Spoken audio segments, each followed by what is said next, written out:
What is up, everyone? Let's do this. Today, we are talking about how to growth hack your startup. Such a crazy common topic, but a really confusing one for a lot of people.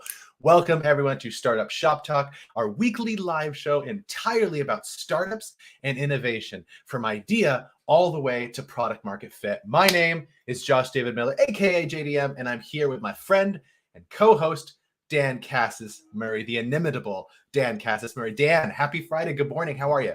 Happy Friday. I'm good, Josh. How you doing? I am exceedingly well, if you can't tell from my tone of voice. It's a busy day. It's a crazy day, but as should be the case, right? When we're talking about growth hacking, You because know? it's such a big thing, right? Yeah. Lots of energy, Yeah. lots of traction, lots of hacking. Oh, you're already dropping the buzzwords, and that's You know? probably a good segue since we're talking about buzzwords too. Yeah. So we're going to share today a 3-step process, 3-step process for growth hacking any startup or organization, regardless of whether you're just starting out or whether you're already at product market fit. But before we do that, all these buzzwords hanging around, they're going to be dropping all over the floor. My office is going to be covered in buzzwords. So maybe we start by talking Look at all about the what we buzzwords. mean. Look at all of them. Buzzwords, I know, they're everywhere. Maybe we start by talking about what we mean by growth hacking, because it's kind of That's a good idea. It's kind of yeah, and it's really, I think it's really confusing. I think a lot of people find it really, really confusing, you know? And it's not really that complicated, actually. This is why we're able to boil it down into 3 steps. So, all right. So the idea is that startups are under-resourced. And that's true regardless of your stage. Like, even when you go and you raise, a $20 million, Series B or something like that, you're still going to feel under-resourced. Like, it's still not going to be like as much money as you want, because you're There's just buying always runway. never enough. There's never enough, right? Like too much and never enough all at once. And so it's right. So it's about limited resources, and the goal is growth. And so at some point, you're going to have to make a transition from, okay, we're looking at all these other metrics for, we're looking at pirate metrics and this stuff. And eventually you're going to look at growth as our only metric, right? Because all we're doing is pouring gas on this shit. We're getting tons of money from VCs to just blow this thing up to do like a nice IPO. But even when you're earlier on in that, you're still going to be looking at growth as a metric. And growth hacking is about, in either one of those situations, finding really rapid growth on really limited resources, so that you can lower your risk by placing small bets. You don't know what's going to work because this is all new, right? So you got to find ways to place little bets, see what works, and then double down. And this is really like an interdisciplinary process, because this isn't just like a pure marketing play. There's technology involved in here, as I'm sure you'll talk about in a moment, Dan. It's all this stuff. And so I want to give 2 examples of growth hacking to concretize this a little bit. And then I want you to talk about this. Let's get into the 3 steps. All right. So 2 examples. First one is these are 2 really popular examples. So one is Dropbox. So when Dropbox got started, like their real famous story, right, is that they had this landing page and had video up on there, and they threw it up on like Hacker News, and they got 50,000 like emails in exchange, right, for overnight or something ridiculous like that. But another story, like the way that they growth hacked, was they actually had a discount that they offered their paying subscribers in order to refer their friends. Right? Because they had an audience there and they already had this like captive audience, they were able to leverage that. And so that was a growth hacking strategy for them. Won't work for everybody, but it worked for them. Completely different one is Airbnb. So the way Airbnb growth hacked really early on and got tons of really early growth was by saying all of our people are on Craigslist right now, because Craigslist is the thing. So they created a tool where if you did your post on Airbnb, it would auto post to Craigslist.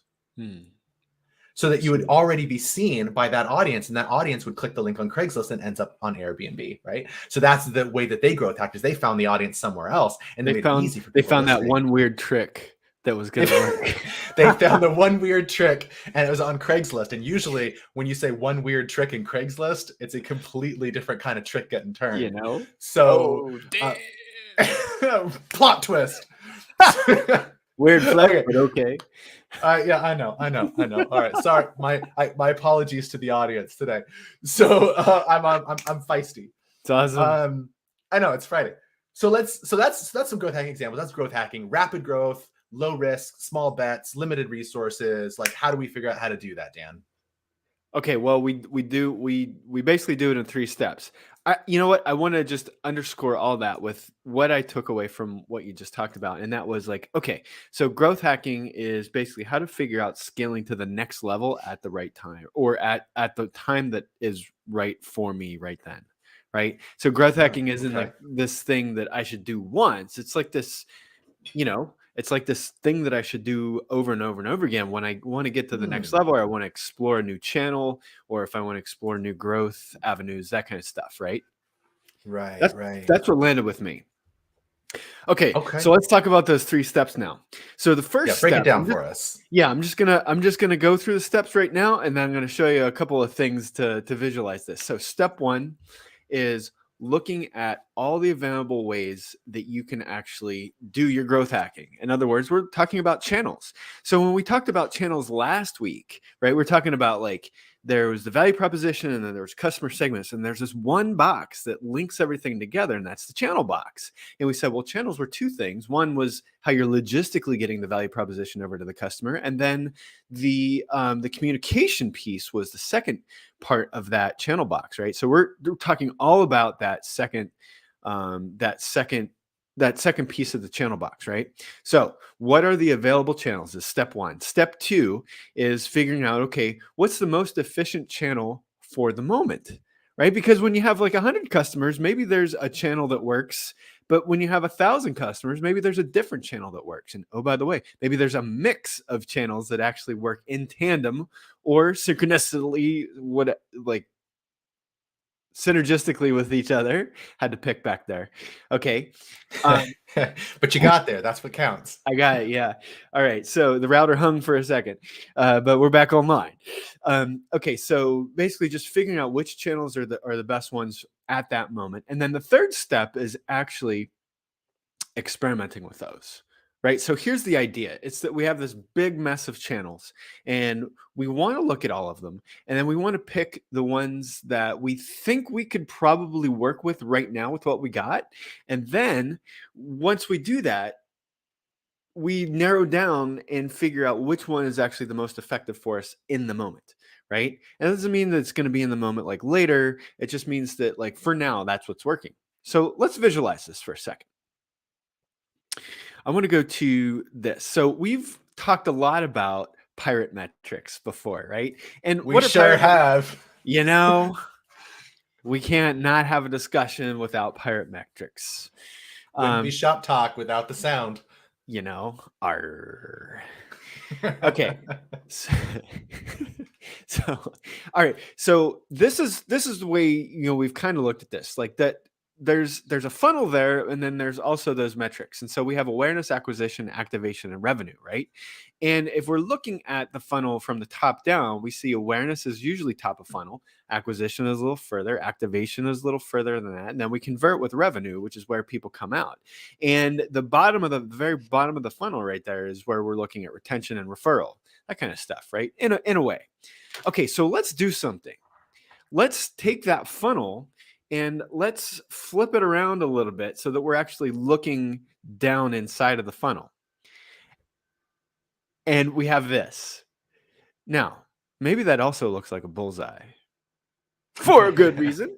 Basically, what we're saying here is we're looking at the top of the funnel right here. So that top layer right there is awareness, right? And that middle one is acquisition. And that last part is the activation and revenue, where people kind of just like get in there, right? So it is kind of like a bullseye. And what we're trying to do is we're trying to hit that middle part right here, the most efficient way possible. So how do we do that?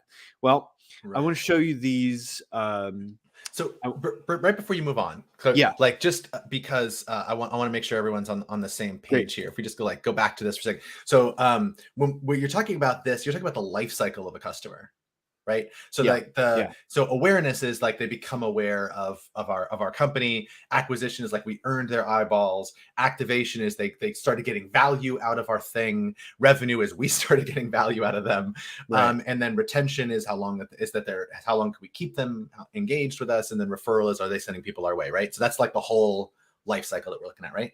That's the life cycle. Yes. Got it. Okay, cool. So I was just going to say, and then the 3 steps is basically we could just break that down into, okay, this is top of funnel, this is middle funnel, this is inside, right? So the 3 steps is figuring out what those available channels are on the outer ring of the bullseye here. Step 2 is finding the most efficient channel for the moment right here, which is basically, we don't know the exact one yet. So we want to do a couple of tests just to see, because, we're all about testing here. And then the last part, the step 3, is experimenting. And that's where we figure out through our experiments what that actual bet is so that we can double down on that.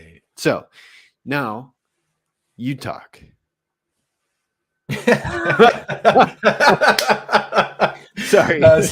Best transition ever. All right. So we're on fire today, yo.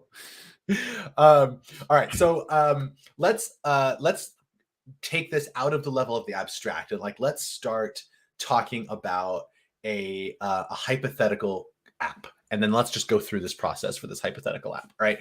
So because we're talking about startups, okay, we're going to do a to-do app because everybody does a to-do app at some point. We go, all the to-do apps suck.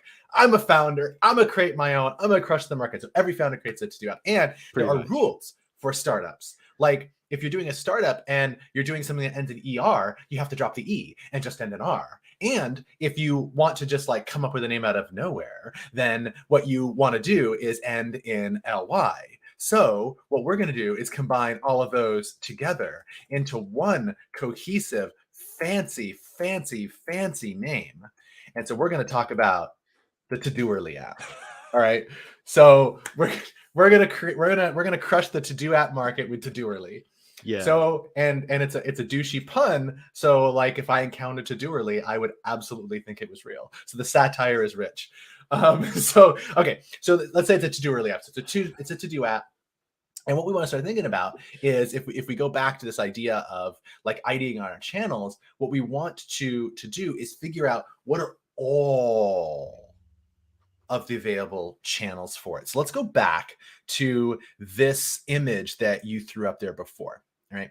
So this is just a small subset of the available channels for us, but just to hop on them, we could say, okay, we have a blog, right? And then all the way in the upper left there, we've got blog. And so that could be we have a captive audience, right? That is gauging with our content.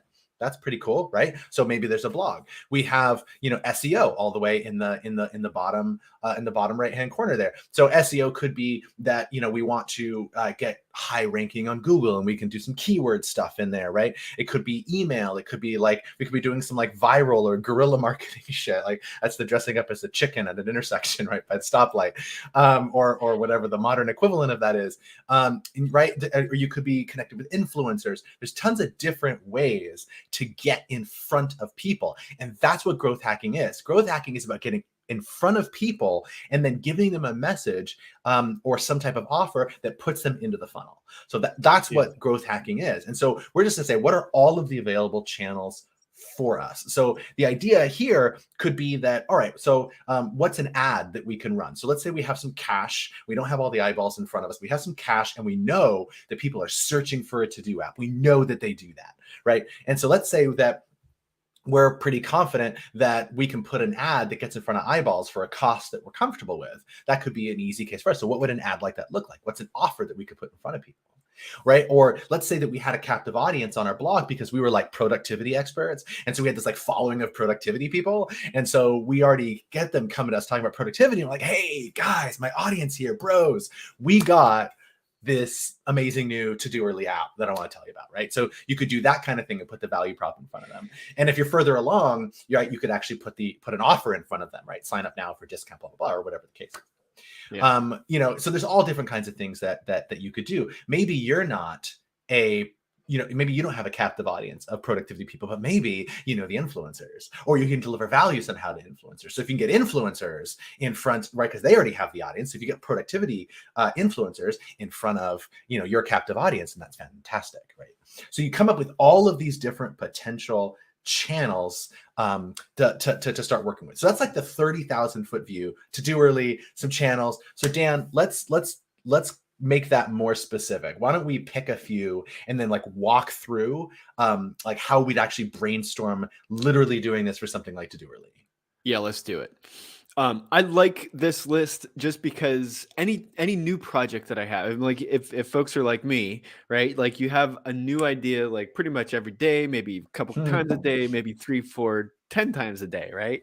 That's how we roll. It happens. And so this, I like using this for 2 reasons. One, it slows me down. So when I started thinking of like, oh, I could do this, okay, great. But when I actually have an idea that I want to explore, I can do it systematically, right? And this is the system. Okay, so every time that I want to look at one of these channels, I always have to pay attention to like 3 things. Number 1, what's the channel? Number 2, what collateral or what kind of digital assets am I going to need to actually operate inside of that channel? And the third one, super important, is how do I track the behavior, audience behavior in that channel, right? So 3 things: what the channel is, the collateral that I'm going to need for it, and then how I can track it. Okay. So I've got my To Do Early app, and so I want to see if I can get in front of people, all that kind of stuff. So let's do something here. I'm going to pick engineering, for example, as one of these channels. And perhaps you're asking, well, what is engineering? Well, we all know what this is. It's basically like you've gone online, you're like, hey, what's my house worth, or mortgage calculator, or something like that, otherwise known as a lead magnet. It's basically a thing that does a thing in exchange for your email or a Twitter retweet or something like that. So it's a bit of something that's useful in the moment, where you get people interacting with it. And okay, cool. The more interaction that you get with it, the more observable behavior you get. So you're tracking as well, right? So what... And so like the idea is like it's pointing in the direction of the thing, but it's not the thing, right? You didn't build that like the To-Do app. You're putting up some type of minimal whatever that's kind of just pointing vaguely in that direction to see if like something resonates with them. Yeah, maybe it's even like a game. It's like, how many stickies can you get off the whiteboard in like 60 seconds? Like, try it. And then, maybe people are like, oh yeah, this is addicting. And I'm like, do it or whatever. And then like after a while, you're like, hey, thanks for playing the game. Why don't you check out the app? Shit like that, right? Right. Stuff. And it could also be like, it could also be a piece of collateral, like in the form of a PDF that actually says, okay, hey, these are some productivity hacks. Not just growth hacks. We have productivity hacks too. So, something like that, something that's useful for the audience. At the cupcake shop, you know what it was, Josh? What? We had a postcard and it was called the flavor menu because different days have different flavors. Right. And naturally. Right. Right. And so people, like, we noticed like folks really liked that which day, which flavor thing. And it didn't matter because, you come in and you get whatever cupcake you want. Right. So that part wasn't definitely, I mean, it's still a production thing, but it was like it was that piece of collateral that people wanted to engage with. Right. Okay. Right. So the thing about engineering then as a channel is you want to like put something out there and watch people interact with it. That's what engineering is all about. Oops. Okay. So let's look at the second one. Let's say that I'm going to say, okay, well, you know what? I really love giving talks about productivity. So why don't I do a productivity talk?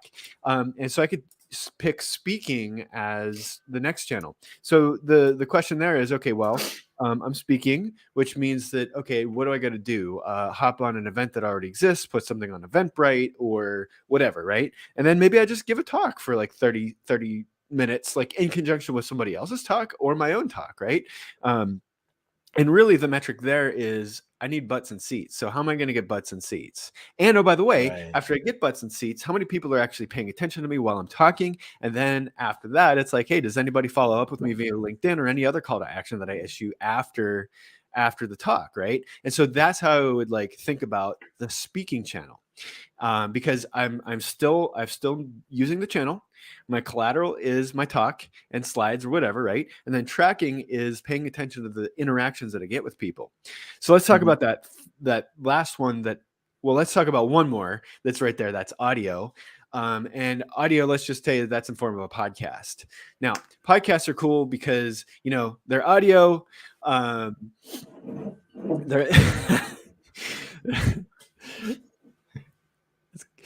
Go for it, John. Go for it. Right. Like we give this idea to you for free. That's awesome.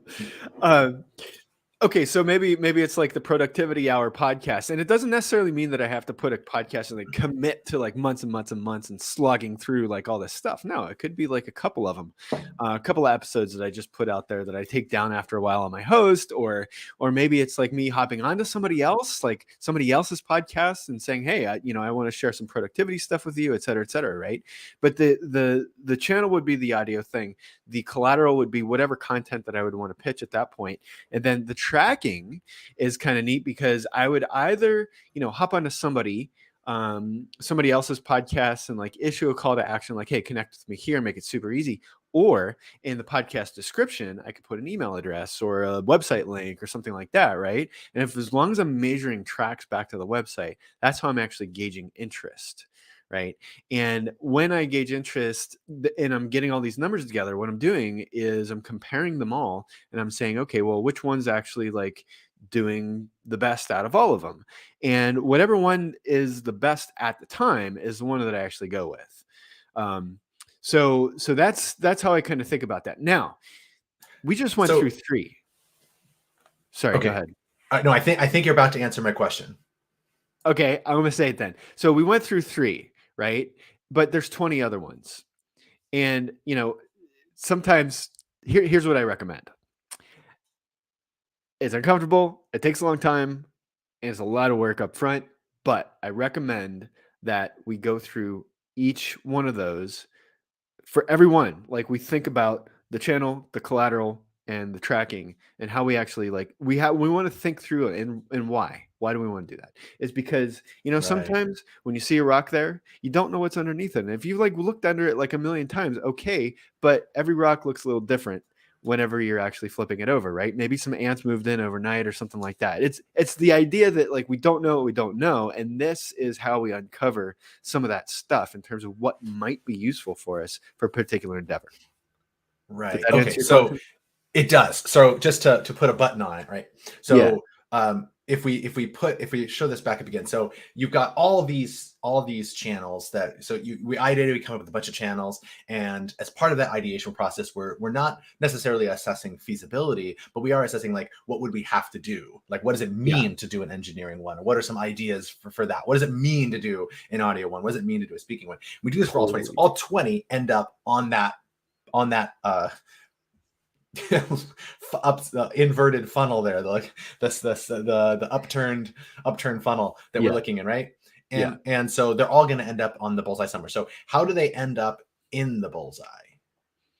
Well, I think that basically what we're doing right now, we're doing outer ring. We're basically messing around with the outer ring, but we have to get from once we have that brainstorm and we're like, okay, now I'm overwhelmed. Task successful. Right. now we need to figure it out. But you have this awesome matrix, don't you? I do. Okay, so now the step 2, we're talking about finding the most efficient channels for the moment. All right. Yeah. But while you guys our listeners talk about, I'm really curious, what are some of the channels that are available to your startup? Let us know down in the comments. What are some of those channels? What are some of those that you can run with? What would it look like to have collateral for that? Right. What does that look like? Let us know down in the comments. We'll keep following on the whole 3-step process with you. Let us know what are the channels. So now if we go back, all right, so we want to find the most efficient channels. And the first thing we have to do is define what we mean by efficient, because that can be a little bit confusing just on its face. So efficiency is, for me, always a measure of 2 things. It's the intersection of the impact that the thing has with how challenging it is to realize that impact. Right? Yeah. So if something's right. Okay. And so what we can do is look at a matrix like this. We can look at this as a grid, what I call an efficiency grid. I like it already. And so we have high impact on the y-axis, and we have challenge on the x-axis. Classic idiom, by the way, folks. This is why I love this guy. Y'all are welcome, and I'm sorry. So if we look at, we Sorry, could not have sorry. things. Yeah. So if you look at a channel, it could be something that's really hard to do. It's really high challenge. That would be either in that pink, right? Or on the yellow, right? So it's really, really high challenge. It could also be really low challenge, be one of those shades of blue.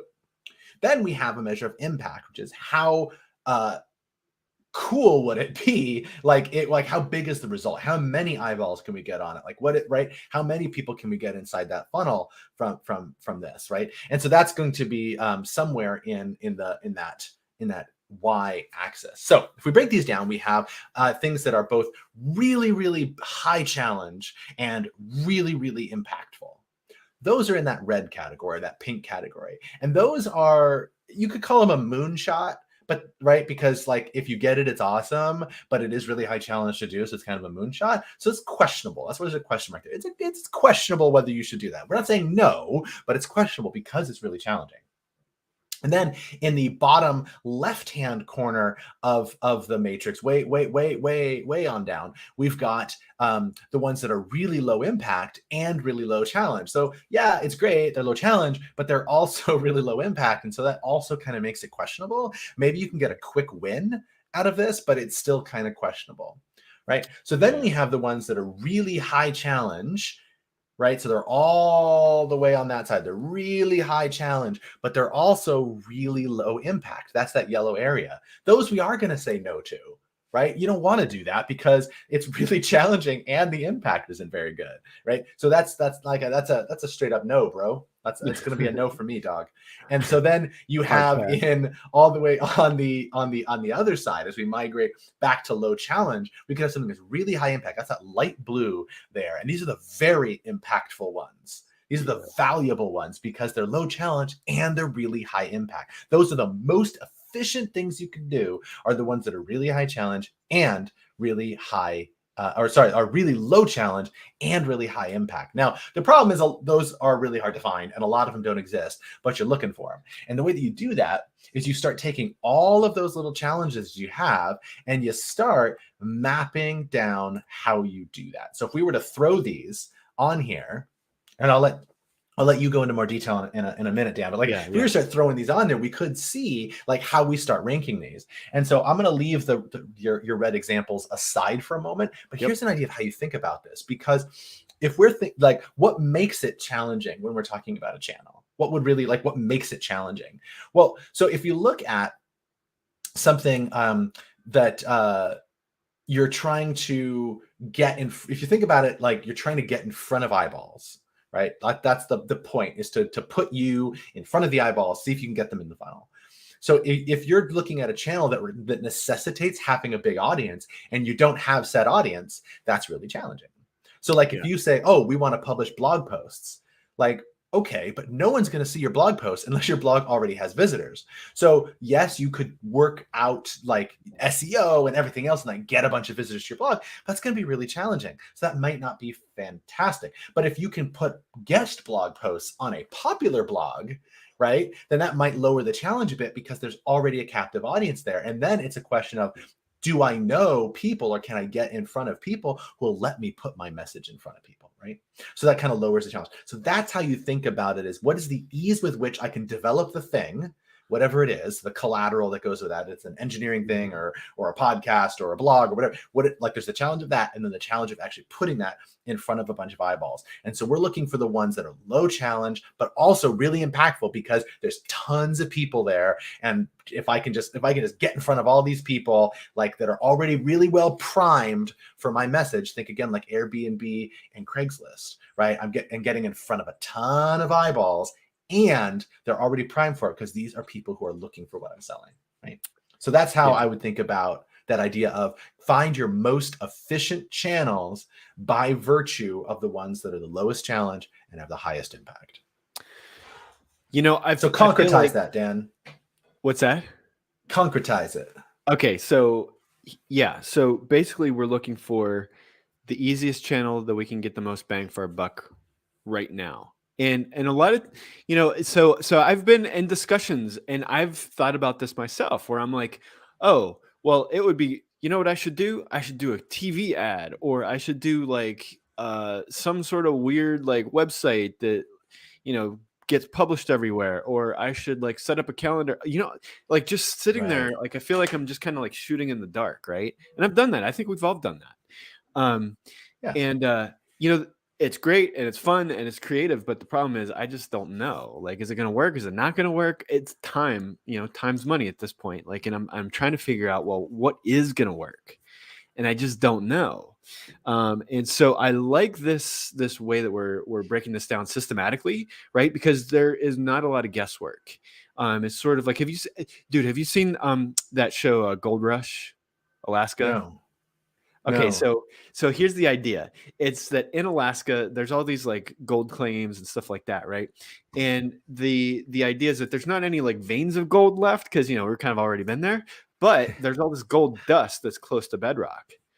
But wait a minute, like if I go on to claim this like a couple of acres, like how do I know like where the gold is, right? Do I look at like past geological surveys? Do I use LiDAR? Do I use whatever, right? Like, how do I know where to dig? Because it's a big field. Well, there's this one crusty dude in Gold Rush. His name is Tony Beats. And he's like this character, and he's for real too. But what he says, because he's been around for a while, he's like, this is what you got to do. You got to like take every couple of meters and you got to drill a hole every couple of meters and you got to see where the gold is in that meter, in that sample.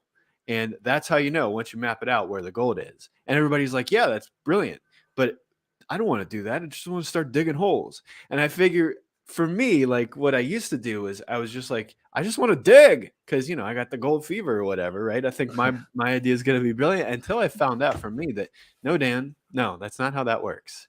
You think it's awesome, but your customers don't. So to-doerly's got to do the drilling every couple of meters until it finds the gold, and then it digs the hole. Totally. Yeah. And so what are we talking about drilling here? It's like finding, okay, what's the easiest and what's the most bang for our buck. But we don't know that until we actually compare all the channels together, which is why that first brainstorming process, for me at least, is so important. Because next what I get to do is I get to think about, okay, well, what can I do with what I've got? That whole challenge thing that you put in the matrix there, the impact, yeah, we can understand that, right? But the challenge axis is, for me, what really helps to kind of put things in perspective for me. So if I were to do this for to-doerly, I was going to say, okay, well, what would this actually look like? Well, I'm not going to do all of them, right? But let's think about the ones that we had talked about earlier: engineering, audio, and speaking. Okay, so if I were to look at engineering, I would say, okay, well, first of all, I'm going to need an existing audience. I'm going to need like a thing that actually works or something, that kind of stuff, right? And so I'm kind of looking at this matrix here. I'm like, well, if I had a lead magnet, if I had something that people could interact with, and I put it in front of them, okay, cool. I could actually watch behavior, and watching behavior is great, because when you're not there, you get ground truth of what's actually happening, right? So that's cool. How challenging is it going to be for me to put together something? Well, I don't know. It depends on what it is. If it's a PDF, great. That's information. It's productivity hacks, stuff like that. Awesome. If it's a short little video that I can put up and say, hey, this is what you can do. Cool. But I got to have somewhere to put it, right? So maybe we have friends in the Bay, Josh, that will help us with to-doerly. Yeah. Right. Yeah. We're well-connected folks, right? So we'll just hop on those audiences, we'll like piggyback on a Clubhouse talk or something like that, right? And To-doerly definitely belongs on Clubhouse. Oh yeah. Yeah. Or I could just be like inside. Even I could be like, yo, go to to-doerly and check out this new way that we've done this thing, right? Or I could. So the basic idea is, if I'm a dev already and I can make something up really quick, then yeah, it's going to be really low challenge, and I could potentially get some high impact for that. And that's why I stick that in that column, in that quadrant up there. Now, if I'm not a dev, if I don't have a bunch of like easy stuff to do, that I could do right away, then that's going to shift, because that's for me specifically. How's that channel, and how's working within that channel, how easy is it for me, right? That's the whole thing that I love about this matrix, because your matrix is going to look different than mine, for sure, right? Right. And that's great. That's okay. That's so totally cool, because So that I love that you just said that, because we actually haven't said that. Like we're 35 minutes into the show, and we never like really expressed the common misconception which of growth hacking, right? Which is always that like, oh, I'm going to read a book and it's going to tell me how to grow my startup fast. I just need to follow these like this first I'm going to do this, and that's where the people are, and then I'm going to right, and then they're going to come in and I'm going to put this up, right? And it's like everybody gets disappointed because that's not how it works. Like if it was that easy, every startup would be big right away. Yeah. Instead, it's like growth hacking is a process, and it's a mindset, and it's a series of techniques and tools that an interdisciplinary team can apply to your situation specifically, and then use that as a way to like shoehorn in to this like awesome growth that we want to unlock. So like I just really wanted to button that, because you're like, like yours is going to look different than mine. It's like, yes it is. That's the point, right? Yeah, I think that's gold right there. Because that's, I found for me, my matrix looks different than even like right now. Like every time I do a thing, right, I always gain some skills, and so my matrix now looks different than it did like a year ago. Right.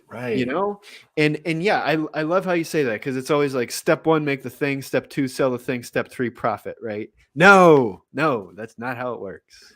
That's not how it works. How it works is we each have our own journeys, and we have to take the journey. We have to undertake it in the way that works for us. And I love this matrix because it shows us very simply and subjectively too, what is actually going to work for us. Okay. So let's look at the speaking channel now. So Todoorly, I feel like I want to do a thing. Like here's the app. Now I want to like consider what it's going to be like for me to go give a talk about all this kind of stuff, right? So what's the challenge of giving a talk? Well, okay, maybe I'm a dev, right? And maybe I'm not so good at talking with people, and maybe I'm a little nervous when I get in front of people, and maybe I don't want to talk in front of people. So that challenge is going to be big, right? And the other thing is there's no guarantee. I can only get in front of like maybe 10, 20, 30 people at a time. And so that impact that I'm going to have probably isn't that big, right? Unless I'm actually doing this at a trade show or something like that, but a trade show is like another channel. So if I'm just giving a talk on productivity things, it's going to be a pain in the ass for me, because I just don't do that. And then number 2, like how many people can I actually get in front of? So what's the impact there? Probably not a lot. Now that's Dan the dev. Now Dan the live stream guy. Hey man, I'll talk all day. So I love Dan the live stream guy. I do too. Most of the time. All right. So anyways, so that's how I evaluate speaking there. Now let's look at that audio thing. Let's say podcast episode, that kind of stuff. So number 1, podcast, that's the channel. The collateral that I actually have put together for it is like, maybe it's like 3 episodes, maybe it's 5 episodes. Maybe I don't know anybody in the Bay that can like showcase Todoorly or whatever, right? And I'm gonna have to come up with my stuff by myself. Well, okay. So brand new podcast, big pain in the ass. And what's the impact of that? Well, maybe it would be good because I can get on like the major like, distributors of podcasts and stuff like that. If I hit it well, I could reach a lot of people, not necessarily in one particular geographic area. So that's how it's a little more impactful than the speaking gig would be, right? Because it can go internationally. Right. And the great thing about like electronic stuff, is like, somebody in Australia could be using Todoorly, only it would be fucking Todoorly, right? So anyway, I got nothing but love for. I was just gonna say, I think we lost all of our Queensland audience. I love you guys, man. I love listening. Anyways, so anyways, that's how I'd rank that. I would be like, okay, well, maybe audio sounds good, no pun intended, but it might not be like the best choice for me right now because it's not easy, and it might be able to get me in front of a lot of people quickly, but it's just not easy, right? And so that's why it would be up in that quadrant. Right. So like it is pretty impactful, but you're buying impact with challenge, and the Yeah. price is pretty high. Yeah. Yeah. So that thing down there, maybe I do like, so you see where we see like affiliate right there? Wait a minute. Mm-hmm. We're talking about the easy to do and high impact. So we said content, publicity, community, biz dev, engineering, that kind of thing, right? So maybe I actually do have an into community. So let's talk about community for a second, right? Like I have this Todoerly app, and like all the people that I know, they're all devs. Everybody like, or they're, college students or whatever, and I know how to get in front of these folks, right? Because I'm a part of those communities and that kind of stuff. So all I got to do is show up to a community somewhere, show a thing, and bam, I already have people that are like on it and stuff like that. So that's what I would like that.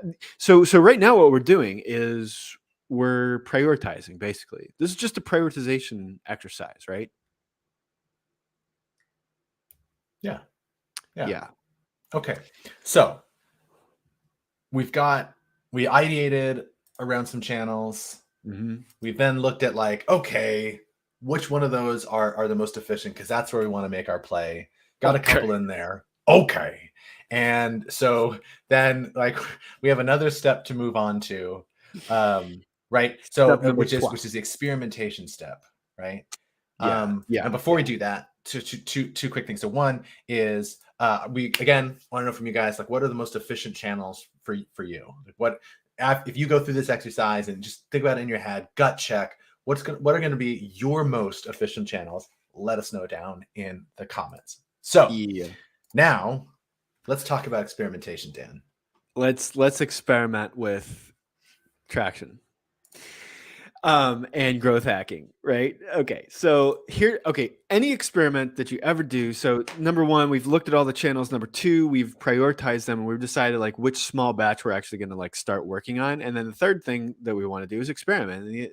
And the question is, okay, well, how do I experiment with a channel, right? What does an engineering experiment actually look like? What does a speaking experiment look like? Okay, every experiment's going to look a little different when you get into the details, but it all follows the same pattern, right? And so here's the experiment. We pick the channel, we pick our message, which is basically like the call to action, or it's the hero's journey, or whatever it is that we're actually using to like get in front of people and attract people, right? Resonating with customers on a functional level and an emotional level, all that kind of stuff. And then what we do is we take a swag, a scientific wild ass guess. This is basically our hypothesis, right? And we say, okay, I'm going to use a channel, and then I'm going to put my message in that channel, whatever that looks like. That's my collateral.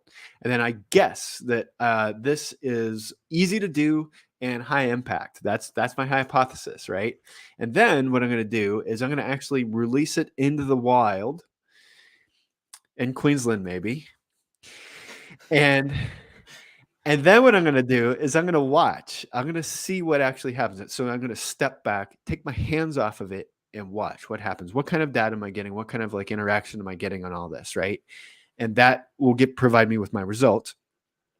And then I'm going to conclude. I'm going to say, okay, do I need to do this test again? Was it successful? Do I need to double down on it? Or I just need to toss it because it wasn't working at all, right? And so this process basically never ever changes for when you're actually when you're testing the channels that are actually working for you. So, Josh, tell me how you would test engineering. What would that look like? Yeah. Okay. So if we bring this in a little bit more like into specific relief here, so a test for engineering, if we think about it just along this spectrum that you laid out, and I love the way that you laid this out, right? You got channel, throw a message on that channel, right? But you don't want to just see what happens because that's bullshit, right? So you're going to say, I think blank, right? I think that's your scientific wild ass guess, and then you're going to look at the result and it's either going to be yes or no. And it could be as simple as, hey, I think this is low challenge, high impact, right? Sure, as long as you define those terms, right? Yeah. Right. Yeah, exactly. All right. So that means that like when we talk about test for engineering, we picked a channel and we picked a message, and we're just gonna like assume those just for the sake of to-doerly that our test for engineering is some type of let's just do your sticky note game from before. And then the message is like, you gotta smack down distractions or get, strike to do things from your list or like whatever it is. Like you just do some stupid stuff. But like That's let's say you awesome. want to do something like that. What we're doing is we're making the assumption that we can put this in front of people on that channel, which means that we have an existing audience. That's an assumption that's baked in here that there is an audience for this, not that we have to go find, because we have to go hunt down an audience on like build up an audience on TikTok. Then we've just introduced actually a completely separate channel strategy, right? Like we're going to try to growth hack on TikTok. And then, yes, you could leverage that growth hacking on TikTok into a test for engineering, but that's maybe like you're adding another layer, you're increasing your burden of assumptions, and there might be other ways to leverage a TikTok audience. So you're assuming here that you already have an existing audience. And then what we're going to look at here is if we go back to like the pirate metrics thing, is we're thinking about the those very same series of metrics, but we're only looking kind of at the top. So because we already have the audience, we're not really worried about awareness right now. What we are worried about is acquisition and activation. So we want to see, will people click into the game? And then we want to see, once they click into the game, how many of them will convert and give us that email address. Love it. So we can get those two rates because we already have the awareness one. Like we already got the audience. That's not what we're testing here. And so we want to figure out, will people click on our offer? And then will they then convert into like, will they pay us with their email address? That's what we're looking for. That's a test for engineering. Would look a little bit like that. Love it. So it's a little different than a landing page, right? Because a landing page is, hey, we're just going to stick a thing out there and see if people land on it and click. But no, this particular thing is we're actually creating a game that like, an easy one, right? And we're measuring, hey, are people even interested in this? Not with a static site, but something that they can interact with and that kind of thing, right? Right. And it probably wouldn't, like in the real world for to-doerly, an engineering test probably wouldn't be a game because that's too unrelated to a to-do app. But it might be something about like a quick audit of your Google Calendar. Right. Like you click the button and it brings in your Google Calendar and then it tells you like, oh, you're spending X% of time doing this and Y% of time. And here's like, you can optimize, whatever. So like we do something simple like that. Could it be like a quiz? Like what type of producer are you? Yeah, it totally could be. And it could be like, it could be a checklist. Yeah. Like, are you doing these things? Because what you're doing is testing that people are experiencing the problem or that they want your solution. And you're just doing that in sort of an indirect way to try to get into the channel. So let's talk about a different example. Let's talk about, let's say your speaking one, right? Okay. So if we're doing a speaking thing, we're testing a similar kind of set of metrics. But in this case, we're saying, all right, we know we can talk to people. We know that. We know we could talk to people. So they're there somewhere. And our first measure of success is after I talk to them, will they come and see me speak? Right. After I say, hey, if I tell my TikTok audience, hey, I'm, giving a talk at this time at this place, right? Will they show up? Butts and seats is what the So wait. So we're gonna go to our TikTok audience and tell them we're gonna do a TED Talk. And we're gonna see how many people show up. See how many of our TikTok people come to our TED Talk, right? And there's probably not as much audience overlap there. That's certainly not why I go to TikTok. But anyway, but you could be doing something different. It could be that you have a YouTube audience, you have a captive YouTube audience, and so you want to see, will these people show up to a talk that I'm giving, or even if it's a virtual talk, will they show up to my webinar or whatever you want to do? Like, can you get butts in seats by saying, I'm going to go speak about this interesting thing? Is it interesting enough that you get butts in seats? And the second one is like, that's not really enough. Right? It's not really enough because you want to make sure that once you get them in the seats that you can then get them to do something, that there's some call to action in that webinar, that they signal, yes, I came and yes. Right. And so maybe they give you their email address if they didn't pre-register for it. Maybe they sign up for a follow-up or a sales call or whatever it is. They're going to, or get on the beta list for to-doerly. Like there's something that we want them to do that they are convinced to do by the power of me speaking about to-doerly. right? Okay, So we want so to butts and seats and follow-ups. right, so we're talking about acquisition and activation at this point, right? We still are That's what we're talking measuring. about acquisition and activation, right? Yeah, love And it. yeah, and so like I'm going to give a third example that's because we just happen to pick some that are focused early on in the funnel. But like if we go then to the podcast route, right, we're going to be looking at a similar set of metrics. But in this case, it's not going to really be we have some reason to believe that we can get people to listen to our podcast, right? That this information is so interesting and so valuable that people are going to subscribe to our podcast. You know how we know? So then we're going to look at how many download it. You know how we know that? Because all the Why? people in our TikTok audience met us on Clubhouse, and they were so interested in productivity, and we're like, "Yo, we're gonna start a podcast," because everybody else said you should start a podcast, and we're like, Right. "Totally." And it's what you do, right? Like that's what every white guy did during the pandemic, right? You know? We all started a podcast. So Guilty. it's true. Is it true? Okay. I don't like how true that is, but it's true. I know it's uncomfortable, but it's true. It's funny because it's true. So you're going to look at, but when your podcast, your metrics are going to be how many downloads did you get? But that's not enough. It's again not enough because all you're doing is bringing them in, and you want to see that once I get them in, then do they convert? And so then you're going to have a follow-up, right? Inside your podcast, you're going to tell them to subscribe to your newsletter. You're going to tell them to sign up for the beta. You're going to tell them to whatever. And you want to make sure that they actually do that the message resonated with them sufficiently enough that they were able to do that. And that's the point of this experiment, is because in each of these cases, we're looking at a couple of different metrics. We're looking at, can we get them into the experiment, and then can the experiment convert them? And for example, if you can't get them into the experiment, that tells you that the outward messaging isn't right. Mm-hmm. Right? Or you weren't getting the audience, or whatever. The outboard messaging isn't right. So you got to optimize that. But if you get them in and then they don't convert, then that tells you something different. That tells you that the first part of the experiment succeeded. You were able, right, to acquire them, but but inside that experience was not sufficient to convert them. Yeah. Right, to activate them. And so then okay, that's what I have to tweak. And where you are, like we did some experiments that are fairly early on, just by virtue of the examples we picked for Todoerly, because we're talking about a new app. But it's the exact same process if you're really far along.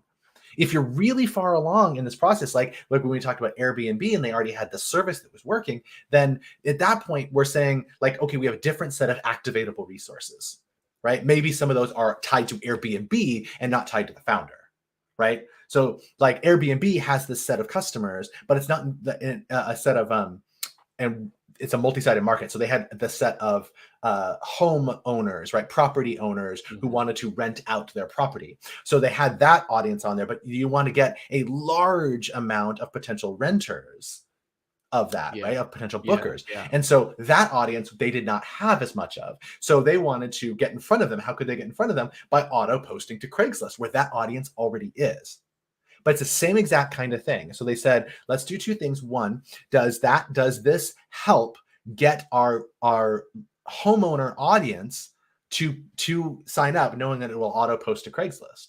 Right. So that's one interesting part of it. And the second part is an experiment on the flip side, is that if we get people on Craigslist, will they click that link? Right. Well, can we acquire them that way? And then once we acquire them, do they activate? Do they sign up for an Airbnb account? Do they actually book a property? Whatever the case is. But we're introducing them into our funnel.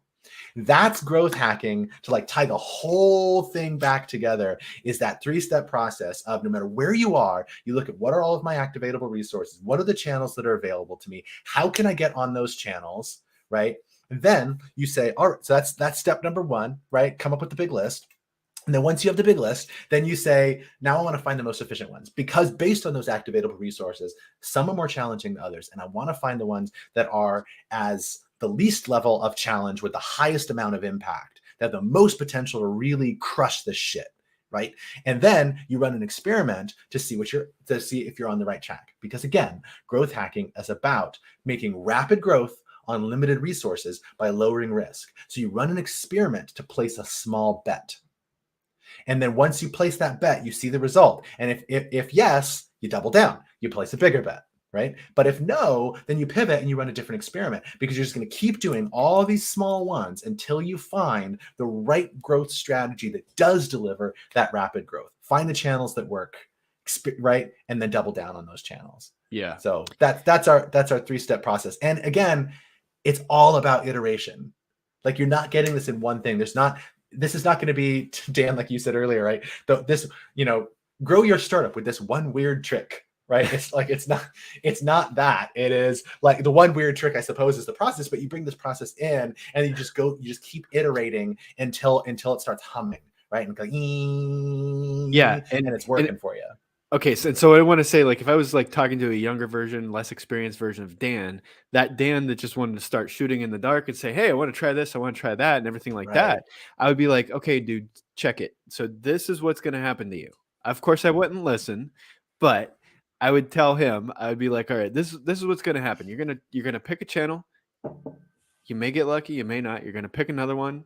You may not get lucky. And eventually what you're going to do is you're going to try all these things by shooting in the dark, and you're going to run out of ammo. In other words, you're going to like use all your bandwidth trying to figure out all this kind of stuff. And you're going to have ideas while you're driving. You're going to have shower thoughts and all this other kind of stuff, right? But like, you're going to run out of energy at some point. We know this, right? Because we know this. I know me. I know how this works. For me. So wouldn't it be easier to go slow in the beginning so I could go fast once I know where I'm going, right? Like, if I take the time to like set aside the flashiness and set aside like the what ifs and all that other kind of stuff, just set it aside for a moment and think realistically about this. I'd be like, okay, well, then it does make sense. Like, and you know what? You know what feels really good, Josh? What feels really good? What feels really good is when I do the homework and then I drop it, and then I get traction right away. Ooh, I love that. Ooh, it's so good. It's so good. That we're talking about breaking even on the first day. We're talking about getting a line of people giving you money before the service is actually there. We're talking about like not doing shit to grow the podcast, and it's just growing on its own because I happen to just go through this process and land on a channel that actually worked. That feels awesome. Right? Because I'm not thinking about, I need to market and all this other kind of stuff. No, it's done. It's there. It's working until I need to grow, again. And then I go through the process again. But man, it's liberating. You talked about freedom and constraints at one point in one of our episodes. And I would postulate, argue that this is one of those constraints that we put on ourselves in the very beginning that leads to effective and impactful freedom once we're complete. It totally does, right? And this is like this idea that you're talking about, like, it's not about thinking outside the box, right? Innovation and creativity aren't about thinking outside the box, because that only tells you what not to do, right? And this is the idea of constraints, that it's not about thinking outside the box, but finding the right box in which to think. And this is such a box, is put yourself in the box of experimentation, follow through that. Thank you for the illustration, and then double and figure out where you're going. I heard this metaphor recently in a completely unrelated context. It had to do with bullets and cannons. The idea was fire tons and tons of bullets, right? And most of them are gonna miss. And eventually some of those bullets are gonna start hitting. And they're not doing a lot of damage because they're bullets, they're small, but like they're gonna start hitting. Oh, I hit a castle wall, right? And so then you go, and then once you figure out, my bullets are consistently hitting, then you break out the cannon. Right? Yep. Because cannonballs are expensive and bullets are cheap. Yeah, I feel a little bad doing such a like a wartime analogy with what's going on in Ukraine right now, but hopefully y'all will bear with me and my guilt. All good, sir. All good. So like that is growth hacking in a nutshell. I mean, that's really it. So growth hacking in 3 easy steps. It's growth hacking in 3 easy steps. Ideate on channels, find the most efficient one, run an experiment, rinse and repeat. It really is that simple. It really is that simple, regardless of the stage of your startup. So this has been fun. I've had a great time chatting with you. We're going to be back next Friday at 11 a.m. Pacific, because this is where we are every Friday at 11 a.m. Pacific. So dope. Dan, in the meantime, if people want to like go hang out with you somewhere, like where can they find you on the internet? Well, the easy one is you could just Google Dan Casas-Murray, or you could see me on LinkedIn, or you can check out the leaninnovator.org, which has a shiny new landing page and ways to interact. So perhaps we'll put that in the comments later. But anyways, that's where I can be found. Now, what about you? Oh yeah, we're gonna put that link in the description. So go click the link in the description. Check Dan out. As for me, like I'm on this YouTube channel all the time, so you can just hit the subscribe button and stay in touch with me. But if you want to find me on whatever social media channel you use, you can check out jdm.bio. That's my website. I got links to all my social there. I post all kinds of tools, tips, and mindset shifts on startups and innovation. So give me a follow if you want to hear about any of that. And that's it. That's all I got. Awesome. We good? Good seeing you. Good chatting with you as always. Thanks everybody for watching. Thanks for participating, interacting with us. And we will see y'all next week. See y'all next week. Thanks, everyone. Bye-bye.